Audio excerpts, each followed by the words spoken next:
Hi everyone, welcome to कैमटेकी। और हम लोग कर रहे हैं एटॉमिक स्ट्रक्चर, जितने भी पीजीटी एग्जाम्स हैं उनके लिए। ठीक है, तो आज हम करेंगे डी ब्रोगली का जो हाइपोथेसिस था वो और अनसर्टेनिटी प्रिंसिपल। तो ये स्टार्ट कहाँ से करते हैं।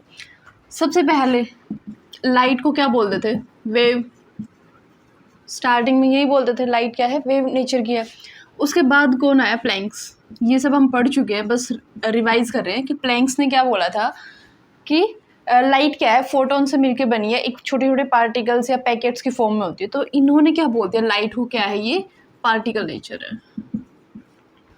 इतना समझ आ गया था। लाइट क्या थी? वेव नेचर थी। स्टार्टिंग में वेव नेचर मान के चलते थे, लेकिन प्लैंक्स ने बोला ये पार्टिकल नेचर है। फिर उन्होंने एच की वैल्यू दी, लैम्डा वगैरह बताया। तो इनकी वजह से क्या हो गया, लाइट को क्या बोल सकते हैं हम? ड्यूअल नेचर बोला था कि लाइट क्या है, दोनों नेचर शो करती है। ठीक है, अब बात करते हैं डी ब्रोगली।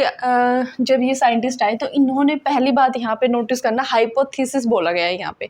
ठीक है, ये कोई थ्योरी नहीं है, ये कोई सर्टेन चीज़ नहीं है कि हाँ ऐसा होता है, बट ये क्या है, एक हाइपोथेसिस है।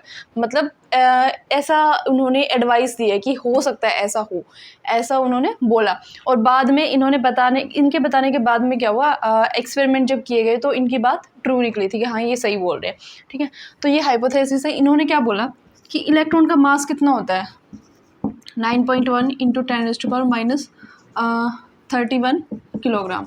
ठीक है, इसी तरह से अगर मैं स्पीड या फिर वेलोसिटी की बात करूँ तो वो कितनी है? 2.2 इंटू 10⁻6 मीटर पर सेकेंड के आसपास। ठीक है, इतनी होती है ये दोनों चीज़ें। तो इन्होंने क्या बोला कि जब इलेक्ट्रॉन का मास इतना छोटा सा है और ये इतनी स्पीड से चलता है, तो क्या ऐसा नहीं हो सकता जब ये मूव करता है तो ये वेव की तरह बिहेव करे? इन्होंने बस इतना सा सजेशन दिया था कि इलेक्ट्रॉन जो है बहुत ही माइक्रोस्कोपिक है, स्पीड बहुत तेज है, तो हो सकता है ये किसकी तरह बिहेव करे? वेव की तरह। ठीक है, और पार्टिकल तो हम लोग मान के चल ही रहे हैं, तो इन्होंने बोला पार्टिकल प्लस वेव दोनों की तरह बिहेव करेगा, ये भी इलेक्ट्रॉन भी। और इसकी वजह से हम क्या बोलते हैं, इलेक्ट्रॉन में क्या है, वेव नेचर भी है और पार्टिकल नेचर भी है। तो इनका कंट्रीब्यूशन क्या था कि इन्होंने बोला था कि इलेक्ट्रॉन है वो वेव की तरह बिहेव करेगा। ठीक है, इतनी सी बात समझ आ गई। अब बात करते हैं वेव नेचर प्रूव कैसे हुआ था। इलेक्ट्रॉन वेव की तरह बिहेव करेगा, ये कैसे, किसने प्रूव किया था? Davisson and Germer. ठीक है, डेविसन एंड जर्मर नाम के दो साइंटिस्ट थे, उन्होंने एक्सपेरिमेंट किया था, डिफ्रैक्शन का एक्सपेरिमेंट। ठीक है, डिफ्रैक्शन। और जो होती है ना, सिर्फ वेव्स क्या करती है, डिफ्रैक्ट करती हैं एक दूसरे को, सॉरी एक दूसरे को नहीं, डिफ्रैक्शन शो करती हैं सिर्फ वेव। तो अगर ये इलेक्ट्रॉन ने भी शो कर दिया, मतलब इलेक्ट्रॉन भी क्या है, वेव है। बस यहीं से क्या प्रूव हुआ था कि इलेक्ट्रॉन के पास वेव नेचर होता है। एक बार फिर से रिपीट करते हूँ यहाँ पे। लाइट को शुरू में बोला गया था कि वेव नेचर का होगा, उसके बाद प्लैंक्स आए, उन्होंने बोला पार्टिकल नेचर का भी होगा। इससे लाइट को माना गया ड्यूअल नेचर शो करती है। इसी तरह जब डी ब्रोगली ने अपनी एडवाइस दी कि हो सकता है इलेक्ट्रॉन का मास इतना कम है, स्पीड इतनी ज़्यादा है, तो जब ये मूव करे तो ये वेव की तरह बिहेव करे, तो इन्होंने वेव की तरह बोला। और फिर डेविसन और जर्मन ने जब एक्सपेरिमेंट किया तो इलेक्ट्रॉन ने भी डिफ्रैक्शन शो किया, जो कि सिर्फ वेव्स करती हैं, मतलब इनकी बात सही है। ठीक है, अब इन्होंने इनसे रिलेटेड एक फॉर्मूला है, वही हमारे काम का है, उसको भी देखते हैं एक बार। तो डी ब्रोगली के अकॉर्डिंग अगर कोई भी इलेक्ट्रॉन है, मान लो ये मूव कर रहा है, इसका मास m से डिनोट किया है, मास ऑफ इलेक्ट्रॉन, और ये v वेलोसिटी से मूव कर रहा है। ठीक है, ये मास और v क्या है, दोनों इलेक्ट्रॉन की लेनी है यहाँ पे। ठीक है, मास और v, तो इसकी वेवलेंथ कितनी होगी, इसका फॉर्मूला प्लैंक्स ने दिया था। प्लैंक्स ने दिया था ये फॉर्मूला, इन्होंने सिर्फ सजेस्ट किया था क्योंकि प्लैंक पहले ही बता चुके थे लैम्डा से रिलेशन। ठीक है, तो इसमें क्या होगा, इसकी जो वेवलेंथ होगी वो होगी lambda is equal to h/m into v. ठीक है, ये m और v क्या है, मास ऑफ इलेक्ट्रॉन और वेलोसिटी ऑफ इलेक्ट्रॉन की वेव नेचर मान के चल रहे हैं, उसकी वेवलेंथ निकालनी है। तो वो किसके बराबर होगी, h/mv। आ गया समझ? और m इंटू वी किसके बराबर भी होता है, मोमेंटम, लीनियर मोमेंटम के बराबर होता है। एम वी क्या होता है, लीनियर मोमेंटम, और एम वी आर लास्ट क्लास में पढ़ा था, ये क्या था, एंगुलर मोमेंटम। ठीक है, तो इसकी जगह पे हम h/p भी लिख सकते हैं, मतलब p क्या है, लीनियर मोमेंटम। सिंपल सा formula, lambda is equal to h/mv या फिर h/p। ये पूरी स्टोरी आप ध्यान रखो ना रखो, बट ये फॉर्मूला ध्यान रख लेना, क्योंकि एग्जाम में इसी से क्वेश्चन पूछेंगे। और इसकी एक और पॉइंट है कि ये सिर्फ इलेक्ट्रॉन भी नहीं होगा, कोई भी माइक्रोस्कोपिक पार्टिकल्स, माइक्रोस्कोपिक पार्टिकल, छोटा सा पार्टिकल जो हाई स्पीड से मूव कर रहा होगा, उसके ऊपर ये फॉर्मूला अप्लाई कर सकते हैं। ठीक है, मान लो ये बॉल है, या फिर पहले बॉल ही लेके चलो, उसका मास इतने ग्राम है, मतलब इतने किलोग्राम हो गया, वेलोसिटी 30 मीटर पर सेकेंड है, लैम्डा किसके बराबर हो जाएगा, h/mv। एच की वैल्यू रख दी, मास रख दिया और ये वेलोसिटी रख दी, कैंसिल किया तो इसकी वेवलेंथ जो आई है वो आई है नियरली 10⁻⁻30। अप्रोक्स बताया मैंने, कोई कैलकुलेशन नहीं किया इसमें। इसी तरह से इलेक्ट्रॉन का तुम्हें मास पता होता है, वेलोसिटी पता होता है, तो जब रखोगे तो ये 10⁻³ मतलब आ सकता है एंगस्ट्रॉम में। रफली कैलकुलेशन है, ज़्यादा वो नहीं किया। अब इन दोनों को कंपेयर करो, ये है 10⁻³ एंगस्ट्रॉम, मतलब कितनी छोटी वेवलेंथ होगी ये। तो मतलब वेवलेंथ ही किसी की नहीं है, बिल्कुल छोटी है, तो उसका मतलब ये कोई वेव नेचर शो ही नहीं कर रहा। तो बड़े पार्टिकल्स जो हैं, बॉल है, ट्रक है, चेयर है, पेन, मार्कर, जो भी ये ऑब्जर्वेबल चीज़ें हम देख सकते हैं, उनको उनके अंदर डी ब्रोगली हाइपोथेसिस नहीं लगानी है, लाइक ये वाला फॉर्मूला नहीं लगा देना है। ठीक है, लेकिन जो माइक्रोस्कोपिक हो, इलेक्ट्रॉन हो गया और बिल्कुल माइक्रो पार्टिकल्स अगर आपको बोल देते हैं, तो उसमें ये अप्लाई कर सकते हो, क्योंकि इनकी वेवलेंथ ऑब्जर्वेबल है कि हाँ इतनी वेवलेंथ है, तो वो वेव नेचर शो करेंगे। इतनी सी बात है, आगे समझ। अब ये सुनो कि ये किलोग्राम में क्यों किया है। लास्ट क्लास में मैंने क्या बोला था कि जूल, इन दोनों को अगर कैंसिल करोगे यूनिट्स को, फिजिकल केमिस्ट्री में हमेशा ध्यान रखना यूनिट्स ज़रूर लिखो, हर एक जो भी न्यूमेरिकल करो उनके पीछे यूनिट्स ज़रूर लिखो, और फिर चेक करो कैंसिल हो रही है कि नहीं हो रही।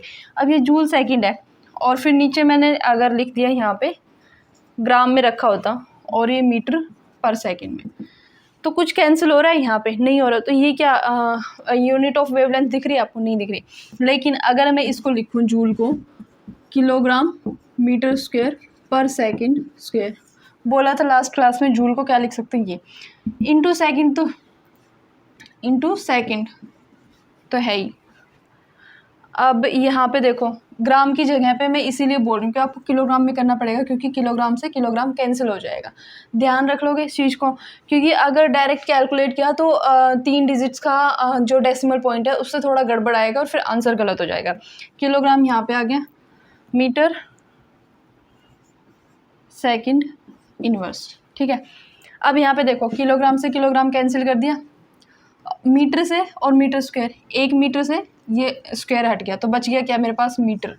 और यहाँ पे सेकंड की पावर -2, ये -1 ऊपर जाएगा तो +1 हो जाएगा, ये एक पहले ही है और एक और जाके ऐड हो गया +2, माइनस और प्लस कैंसिल, तो मतलब मीटर में आ गई।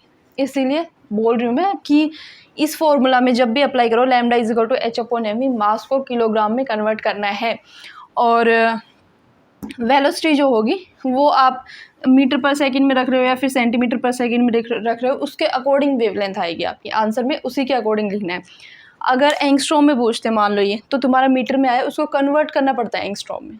अभी एक छोटा सा फॉर्मूला हो रहा है, उसको और देख लेते हैं, ड्राइव करना है, लाइक उसके बाद न्यूमेरिकल्स करेंगे। हमें पता है काइनेटिक एनर्जी किसके बराबर होती है, ½mv², मास और वेलोसिटी के स्क्वायर के बराबर होता है। अगर मेरे को रिलेशन निकालना है काइनेटिक एनर्जी और लीनियर मोमेंटम के बीच में, ठीक है, ताकि मैं लैम्डा = h/p होता है, या फिर लैम्डा = h/mv, तो लैम्डा को काइनेटिक एनर्जी से कनेक्ट कर पाऊँ। न्यूमेरिकल से ऐसे पूछ लेते हैं बहुत बार जिसमें लैम्डा और काइनेटिक एनर्जी का रिलेशन हमें पता होना चाहिए। ठीक है, अब यहाँ पे देखो kinetic energy, 2 times of kinetic energy =mv² लिख सकती हूँ मैं। अब यहाँ पे क्या करना है मेरे को, अगर मैं इसको mv की फॉर्म में p की फॉर्म में लिख दूँ तो सॉल्व हो जाएगा, इसलिए मैं क्या कर रही हूँ, यहाँ पे m से मल्टीप्लाई कर रही हूँ, m से क्या कर दिया, डिवाइड कर दिया। कोई फ़र्क पड़ेगा, 1 है ना, ये तो 1 से मल्टीप्लाई कर सकती हूँ। तो ये क्या किया है मैंने, सिंपल m से मल्टीप्लाई, m से डिवाइड। अब इस वाले m को तो उठा के मैं इधर लेके आ रही हूँ, ये वाला जो m है इसको उठा के मल्टीप्लाई कर सकती हूँ इधर, 2m काइनेटिक एनर्जी = ये क्या हो गया, m × m, m² v²। आगे समझ, जस्ट m और m से मल्टीप्लाई और डिवाइड किया, ये वाला इधर आएगा और ये इसके साथ मल्टीप्लाई हो गया, m² v² हो गया। तो इसको क्या लिख सकती हूँ मैं, mv का होल स्क्वायर लिख सकती हूँ, दोनों का स्क्वायर है, और m × v क्या होता है, p मोमेंटम होता है। समझ आ गया ना, m² v² बाहर स्क्वायर कॉमन लिया तो ये एंगुलर मोमेंटम के बराबर आ गया। ये किसके बराबर है, 2m × काइनेटिक एनर्जी। स्क्वायर को इधर लिख सकती हूँ मैं, तो P किसके बराबर हो जाएगा, 2 इंटू एम इंटू ये काइनेटिक एनर्जी। ठीक है, तो एक ये फॉर्मूला ड्राइव हो गया हमारा कि P is equal to square root of 2m into kinetic energy. अब अगर मैं यहाँ से P की जगह पे एक्सचेंज करना चाहूँ तो P किसके बराबर भी है, h अपॉन लेमडा। P किसके बराबर है, h अपॉन लेमडा, और ये इसके बराबर भी है, तो इधर लिख सकती हूँ मैं h अपॉन लेमडा। तो लेमडा और इसका रिलेशन भी निकाल सकते हो सिंपल। इसके अकॉर्डिंग लेमडा किसके बराबर हो जाएगा, अगर h अपॉन लेमडा बराबर है square root of 2m kinetic energy के, तो लेमडा किसके बराबर हो गया, h upon square root of 2m into kinetic energy. ठीक है, पूरा समझ आ गया क्या किया है। सिंपल काइनेटिक एनर्जी का फॉर्मूला था, m से मल्टीप्लाई m से डिवाइड करके इसको एंगुलर मोमेंटम में कन्वर्ट कर दिया, ये फॉर्मूला आ गया। अब इसको क्या कर सकती हूँ मैं, एंगुलर मोमेंटम को क्या लिख सकती हूँ, सॉरी लीनियर मोमेंटम है ये, एंगुलर नहीं है, मैं एंगुलर रिपीट कर रही हूँ बार बार, लीनियर मोमेंटम है, इसकी जगह पे क्या लिख सकती हूँ, h अपॉन लेमडा और फिर लेमडा की वैल्यू रख दी। तो इसमें क्या क्या फॉर्मूले याद रखने हैं तुमने, बस ये तो पता होगा kinetic energy is equal to half m v square. दूसरा ध्यान रखना है कि lambda is equal to h upon p होता है, ये तो पक्का ध्यान रखना है। और p को m बाई वी, p को m इंटू वी लिख सकते हो। तीसरा फॉर्मूला ये है, ये कर लेना ध्यान।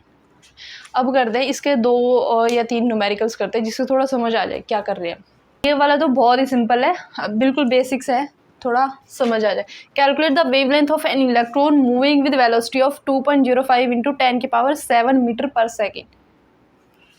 अब अगर हमें क्या निकालनी, वेवलेंथ, और वेवलेंथ निकालनी और इलेक्ट्रॉन दिख रहा हो साथ में, वेलोसिटी गिवन है, डायरेक्ट फॉर्मूला ये ध्यान रखना है, l lambda is equal to h upon m v या फिर h अपॉन पी।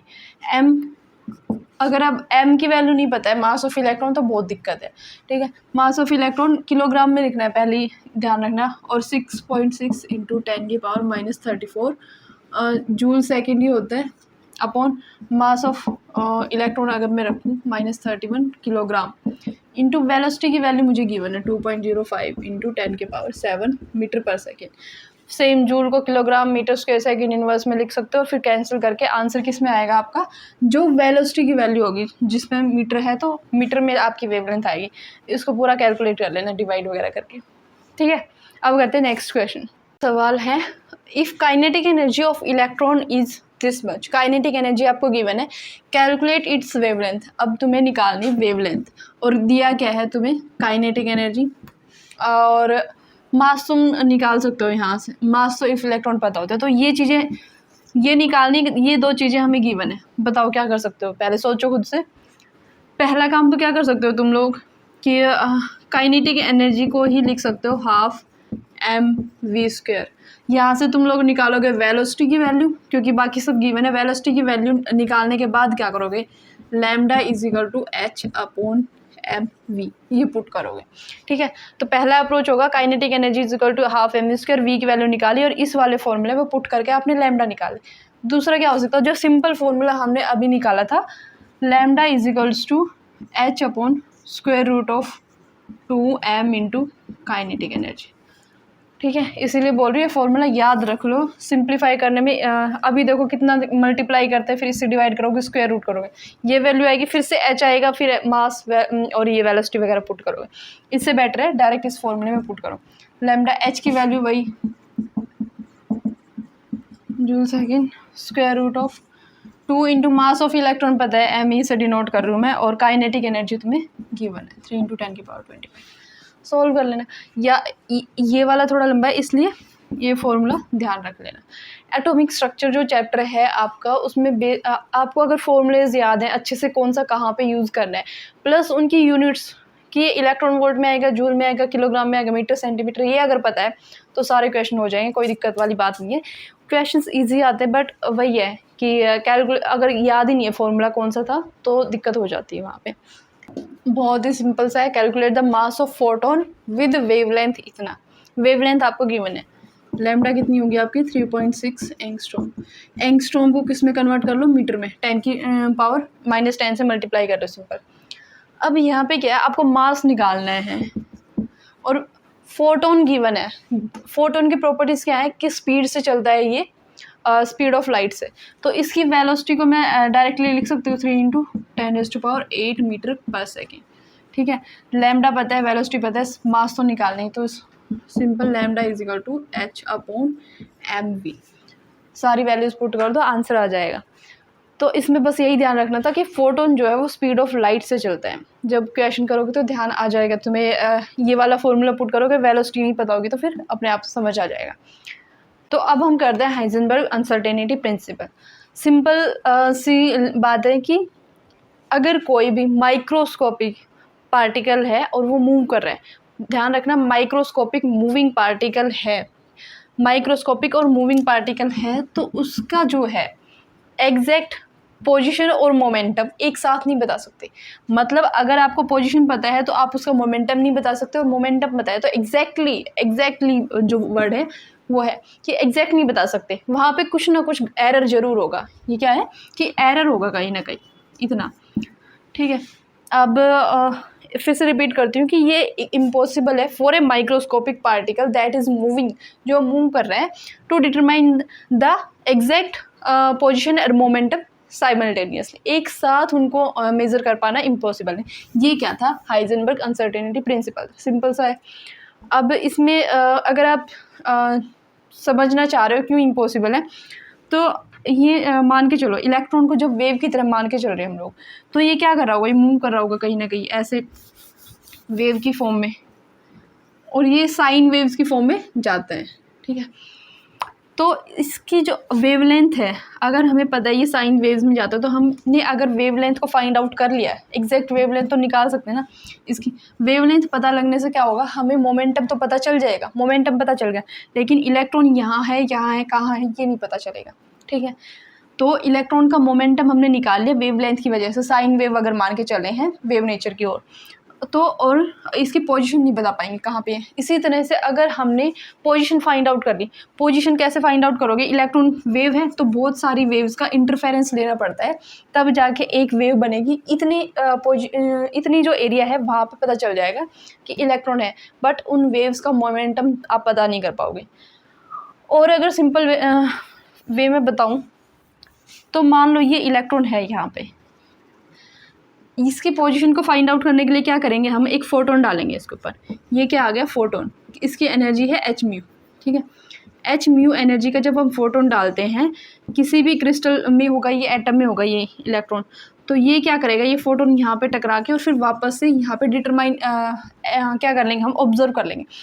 तो इससे हमें क्या पता चल जाएगा, पोजीशन पता चल जाएगी। बट जब ये इस पर हिट करेगा, जब आके टकराएगा यहाँ पे, तो इसका क्या होगा, मोमेंटम चेंज हो जाएगा, वेलोसिटी चेंज हो जाएगी। ठीक है, तो इसकी वजह से क्या किया, हमें पोजीशन तो पता चल गई, लेकिन इसकी वेलोसिटी चेंज होगी, तो उसकी वजह से क्या हुआ, मोमेंटम चेंज हो गया। तो पूरी कहानी का एक ही बात है कि अगर कोई माइक्रोस्कोपिक पार्टिकल है और वो मूव कर रहा है, तो उसका पोजीशन और मोमेंटम एक साथ और एक्यूरेटली हम नहीं बता सकते। ये था। ठीक है, इसको फॉर्मूला में कैसे लिखते हैं, अपने काम का वो सिर्फ फॉर्मूला है और ये स्टेटमेंट है। क्वेश्चन पेपर में इतना ही पूछते हैं, और उस फॉर्मूले के बेसिस पे 2-4 न्यूमेरिकल्स हम लोग ट्राई कर लेंगे तो समझ आ जाएगा। तो ये है हमारे काम का formula, delta P into delta x is greater than equal to 4h/4π। ठीक है, यहाँ पे क्या है, डेल्टा P क्या है, मोमेंटम, डेल्टा मतलब एरर है, और मोमेंटम को मेज़र करने में जितना एरर आया है उसको डेल्टा P से डिनोट करेंगे। पोजीशन को मेज़र करने में जितना एरर आया है उसको डेल्टा x से डिनोट करेंगे, और ये या तो बड़ा होगा या फिर बराबर होगा, मतलब मिनिमम क्या होगा, h/4π, इसके बराबर हो सकता है या फिर इससे ज़्यादा ही एरर होगा, इससे कम नहीं होगा। तो ऑप्शन में आपको ये भी पूछ सकते हैं, अगर क्वेश्चन बनाना होगा तो आपको ये भी दे सकते हैं, ये सही है नहीं है स्टेटमेंट। ठीक है, तो ध्यान रखना कि ये कभी भी इससे कम नहीं होता, इससे ज़्यादा ही एरर होगा इस वैल्यू से। और अगर इसकी वैल्यू आप डायरेक्टली याद कर लो, h की वैल्यू रखो 4 × π से मल्टीप्लाई करके जो वैल्यू आ रही है उसको अगर डायरेक्टली याद कर लोगे तो आपका टाइम बहुत बच जाएगा। जो एग्ज़ाम में आप बैठ के कैलकुलेट करोगे ना, h को 4 से डिवाइड करोगे, π से डिवाइड करोगे, फिर वैल्यू आएगी, उससे बेटर है h/4π की वैल्यू को डायरेक्ट याद कर लो। ठीक है, तो यहाँ पे हो गया delta P into delta x is greater than equal to h/4π। Simple है, ये क्या है, एरर कि मोमेंटम में एरर कितना है और ये पोजीशन में एरर कितना है। अब मोमेंटम को क्या लिख सकते हैं हम, मास इंटू वेलोसिटी की फॉर्म में भी लिख सकते हैं, और यहाँ पे डेल्टा अगर मैं लिख देती हूँ दोनों के आगे, तो मास को तो हम एक्यूरेटली मेजर कर सकते हैं, रहता कौन है, वेलोसिटी। तो इसी तरह से अगर मैं इसकी जगह पे रख दूँ delta m into v into delta x, तो ऑलरेडी है ये greater than equal to h upon 4 pi है। मास में कोई एरर नहीं आएगा, इसलिए ये जो फॉर्मूला निकल के आएगा उसको ऐसे लिख सकती हूँ, mass into delta v into delta x equal to h upon 4 pi. अब इस मास को मैं इधर भी मल्टीप्लाई कर सकती हूँ, ठीक है। तो ये हो गया delta v into delta x is greater than equal to h upon 4 pi है। ये भी हो सकता है। ये क्या है, वेलोसिटी में एरर, ये पोजीशन में एरर, h अपॉन 4 पाई है।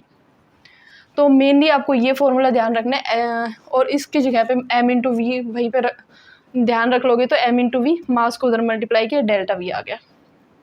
तो सवाल है what will be the uncertainty in velocity. Uncertainty in velocity मतलब हमने क्या निकालना है, डेल्टा वी, वेलोसिटी की अनसर्टेनिटी नहीं, हमें फाइंड आउट करनी है, of a bullet with a mass of m हमें गिवन है 10 gram, whose position is known within, position जो है मतलब x जो पोजीशन है वो किस में है, विद इन।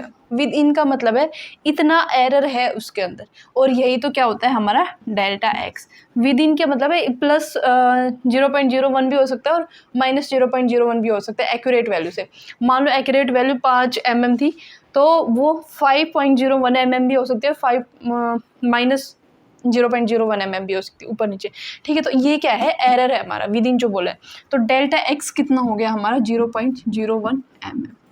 बस अब क्या करना है, डेल्टा वी निकालना है। तो लास्ट फॉर्मूला यही तो था, delta v into delta x किसके बराबर था, h अपॉन 4 पाई m। अब डेल्टा वी तो फाइंड आउट करना है, डेल्टा एक्स हमारा है 0.01, इसको इधर नीचे मल्टीप्लाई कर लेना, 0.01 mm। मास गिवन है आपको 10 ग्राम, और ये वैल्यू आपको पता होती है, सोल्व कर लेना इसको। इनका ध्यान रखना है, यूनिट्स का ये mm में है, ग्राम में कन्वर्ट कर लेना अपने। Equation what will be the mass of particle, मतलब m हमें फाइंड आउट करना है। If uncertainty in position, delta x हमें दे दिया 10⁻⁸, और अनसर्टेनिटी इन वेलोसिटी भी हमें पता है 5.26 इंटू 10⁻25। तो सिंपल वही मास निकाल लेना, delta x into delta v equal to h upon 4 pi m से। तो इन दोनों टॉपिक्स के न्यूमेरिकल बस इसी टाइप के आएंगे, बहुत सिंपल होते हैं। बस देख के जहाँ आप एग्ज़ाम में देख के उनको घबराना मत कि पता नहीं क्या दे दिया, सोल्व करना आराम से हो जाएंगे। यूनिट्स का ध्यान रखना, फॉर्मूलाज अच्छे से याद रखना।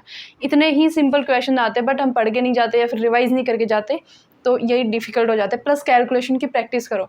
अब इसको ना इतना ही मत छोड़ दो कि हाँ हो जाएगा, इसको कैलकुलेट करो। पावर्स में गड़बड़ करते हो, बार बार प्रैक्टिस नहीं करोगे तो वो गड़बड़ आएंगी, ठीक है। अब जो हाइजेनबर्ग का अनसर्टेनिटी प्रिंसिपल था, उसने क्या बोला है कि इलेक्ट्रॉन की एग्जैक्ट पोजीशन हम फाइंड आउट नहीं कर सकते। क्या बोला उसने, एग्जैक्ट पोजीशन क्या हम फाइंड आउट नहीं कर सकते, इलेक्ट्रॉन यहीं पे होगा, मैं नहीं बोल सकती, मूविंग पार्टिकल है, माइक्रोस्कोपिक है, नहीं बता सकते। तो लेकिन बोर ने क्या बोला कि ये तो इसी पाथ में घूम रहा होगा, इस लाइन पे, यही बोला था ना, बोर ने सर्कुलर मोशन में होगा। तो ये क्या होगा, ये फेलियर था बोर का कि नहीं हो सकता। अब यहाँ पे बात आती है कि हमें एग्जैक्ट नहीं पता होता, बट ये बता सकते हैं हाँ यहाँ पे मिल सकता है, यहाँ पे नहीं मिल सकता है। प्रोबेबिलिटी एक टर्म आती है। प्रोबेबिलिटी क्या होता है, अगर सिंपली समझो तो, अगर मान लो आप श्योर नहीं हो कि आपको शाम को बाहर घूमने जाना है, तो वो प्रोबेबिलिटी होती है कि हो सकता है मैं जाऊँ बाहर। तो मतलब सर्टेन नहीं हो आप जाओगे नहीं आओगे।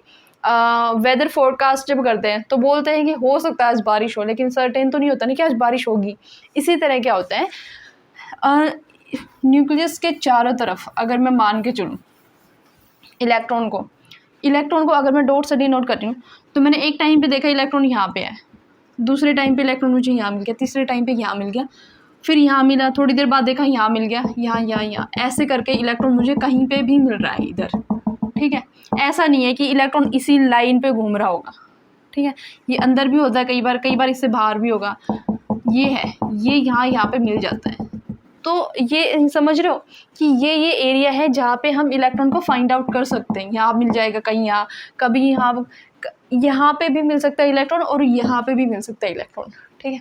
तो इसका मतलब क्या है, इलेक्ट्रॉन के मिलने की जो प्रोबेबिलिटी है, प्रोबेबिलिटी को क्या बोलते हैं, प्रायिकता, हिंदी में। प्रोबेबिलिटी जो है वो कहीं पे भी कितना ही दूर आप न्यूक्लियस से चले जाओ, जीरो कभी नहीं होती।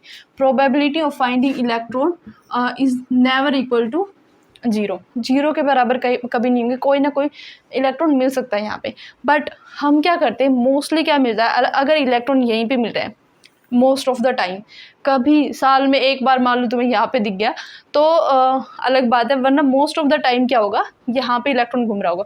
तो इस जो स्फेरिकल है, और ये स्फेरिकल है, ध्यान रखना, ये न्यूक्लियस तो इसके चारों तरफ कहीं पे भी हो सकता है।